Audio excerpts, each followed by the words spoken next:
quand j'écris tronc, le son ON il s'écrit ON. Et quand j'écris sombre, le son ON il s'écrit OM.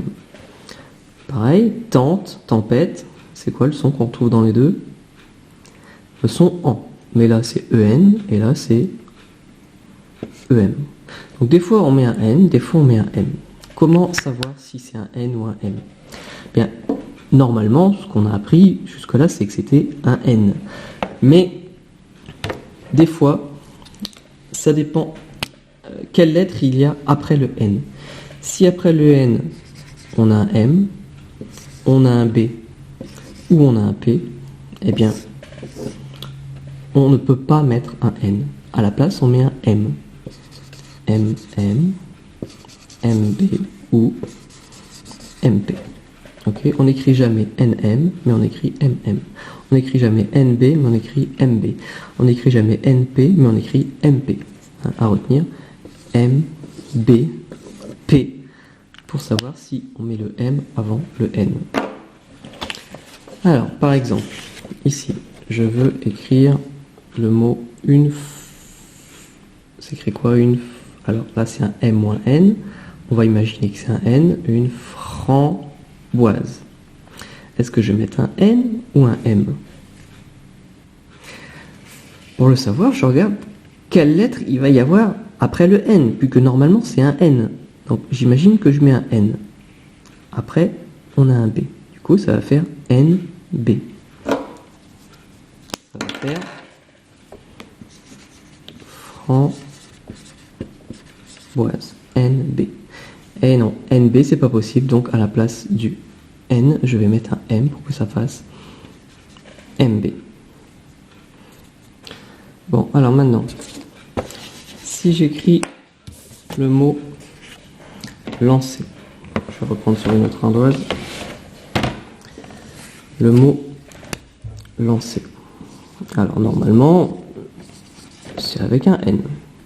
Est-ce que je peux écrire NC? Il faut toujours regarder ce qu'il y a après le trou. Là, c'est un C qui va y avoir après le N. NC, c'est possible? NC? Bah ouais, il n'y a rien qui m'empêche d'écrire NC, donc je laisse. Ensuite, une, ça va être quoi? Une lampe. Alors normalement, j'écris assez logiquement A-N-P-E. Mais du coup, je me retrouve avec NP. Est-ce que NP, c'est possible? Ah non, c'est pas possible NP, donc je vais transformer en MP. Donc toujours regarder ce qu'il y a après le N. Là, c'est un P. Donc, non, je ne peux pas mettre un N, je mets un M. Là, ça va être écrit quoi? Manger. Donc, manger, normalement, je mets un N. Est-ce que ça pose problème de mettre un N? NG. Ouais, NG, c'est pas dans la liste des choses impossibles, donc pas de problème. Ensuite, une. Alors, qu'est-ce qu'il y a après? Donc une branche. Qu'est-ce qu'il y a après le N ou le M? Un C. Est-ce que je vais pouvoir écrire NC? Bah oui, pas de problème. C'est seulement quand il y a MBP qu'il faut mettre un M à la place du N. Alors maintenant, avant, sur ces cartes-là, il y a les réponses, mais avant de voir les réponses, je vais vérifier si ça a l'air bon. Alors, combien j'ai mis de fois de M? J'en ai mis là, à framboise, et là, à lampe, hein, vu que là, il y avait un B, et que là, il y avait un P, hein, MBP.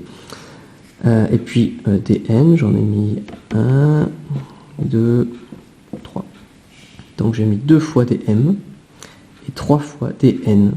Donc, ça a l'air bon. Donc, je peux vérifier si c'est vraiment bon. Si je me rendais compte que j'avais pas mis 2 M et que j'avais pas mis 3 N, je cherche mon erreur pour essayer de me corriger.